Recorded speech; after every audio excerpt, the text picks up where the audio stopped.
China charged 2 Canadians with espionage on Friday in a case widely seen as retaliation for the 2018 arrest in Vancouver of a senior executive of the Chinese telecommunications giant Huawei. Former diplomat Michael Kovrig and businessman Michael Spavor were arrested in late 2018, soon after Canadian authorities detained Meng Wanzhou, Huawei's chief financial officer and daughter of the company's founder, on a U.S. extradition warrant. The charges Friday represent the next step in judicial proceedings against the pair and mean a formal trial can begin. Canada has called the arrests arbitrary. While China maintains that the case against the detained Canadians are not linked to Meng, former diplomats and experts have said the pair are being used to pressure Canada to release her. Meng's arrest in December 2018 unnerved many across China, who viewed the incident as an unjust detention of a prominent Chinese businesswoman and a dramatic escalation in the China-US trade war. Some Chinese businessmen reportedly even delayed or completely put off business travel and plans as a result of her detention, which also ignited a wave of nationalism. China has warned Canada that it could face consequences for aiding the United States in Meng's case. The U.S. accuses Huawei, the largest telecom equipment maker in the world, of violating sanctions on Iran and has long fought a public battle with the company, accusing it of being involved in state espionage. The U.S. has urged its allies to limit Shenzhen-based Huawei's involvement in communication infrastructure, even threatening to cut off intelligence sharing if they don't.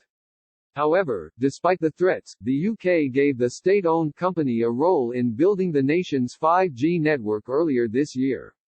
Last month, Meng lost a legal bid to avoid extradition to the United States to face bank fraud charges, dashing hopes for an end to her house arrest in Vancouver. She recently raised a new argument in a Canadian court in a bid to fight extradition. The Chinese Foreign Ministry said it had ended an investigation into the 2 detained Canadians in December, and the case had been turned over to prosecutors. Kovrig's case is being handled by prosecutors in Beijing, and Spavor's in the northeastern province of Liaoning.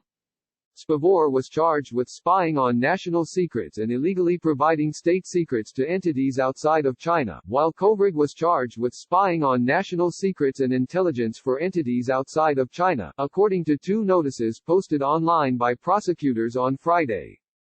China's envoy to Canada, Kong Piwu, said this month that Kovrig and Spavor were in good health, but that consular visits had been suspended due to coronavirus restrictions. The Communist Party's Central Political and Legal Affairs Commission said last year that Kovrig is accused of stealing and spying on sensitive Chinese information and intelligence.